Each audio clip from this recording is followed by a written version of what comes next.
কিশোরগঞ্জের শোলাকিয়ায় সকাল ৯টায় অনুষ্ঠিত জামাতে ইমামতি করেন শহরের বড়বাজার মসজিদের খতিব মুফতি আবুল খায়ের মোহাম্মদ সাইফুল্লাহ। এর আগে সকাল ৭টা থেকে ঐতিহাসিক শোলাকা ঈদগাহে মুসল্লিরা আসতে শুরু করেন।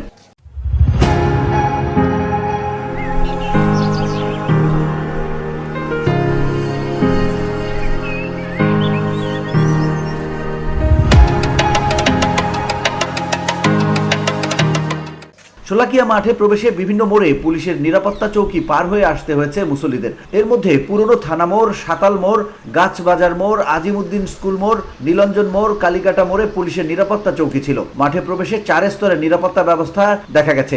মাঠের গেটে আর্চওয়ের মাধ্যমে মেটাল ডিটেক্টর দিয়ে তল্লাশি করে ভেতরে ঢুকানো হয়েছে মুসল্লিদের। জেলা প্রশাসক ও ঈদগাহ মাঠ পরিচালনা কমিটির সভাপতি ফৌজিয়া খান জানান, দেশের বিভিন্ন এলাকা থেকে মুসল্লিরা এখানে নামাজ আদায় করতে আসেন। তাদের জন্য সুপেয় পানি ও পর্যাপ্ত পরিমাণে অজুর পানির ব্যবস্থা করা হয়েছে। মুসল্লিদের জন্য পর্যাপ্ত ওয়াশরুমের ব্যবস্থাও করা হয়েছে। মুসল্লিদের কোনো শারীরিক সমস্যা দেখা দিলে মেডিকেল ক্যাম্পের আয়োজন করা হয়েছে। ফায়ার সার্ভিসের কর্মীরাও ছিল প্রস্তুত।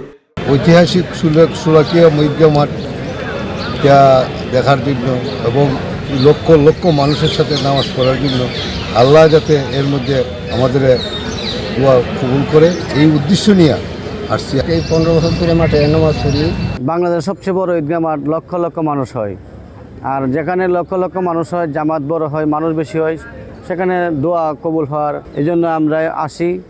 প্রসঙ্গত, ঐতিহ্যবাহী শোলাকিয়া ঈদগাহ ময়দানে 2016 সালের 7 জুলাই ভয়াবহ জঙ্গি হামলার ঘটনায় 2 পুলিশ সদস্য, 1 নারী এবং 1 জঙ্গি সহ 4 জন নিহত হন। এ হামলায় পুলিশ সহ 16 মুসল্লি আহত হন। কিন্তু তারপরও ভাটা পড়েনি ঐতিহাসিক এই ঈদগাহ ময়দানের ঈদ জামাতে মুসল্লিদের সমাগমে।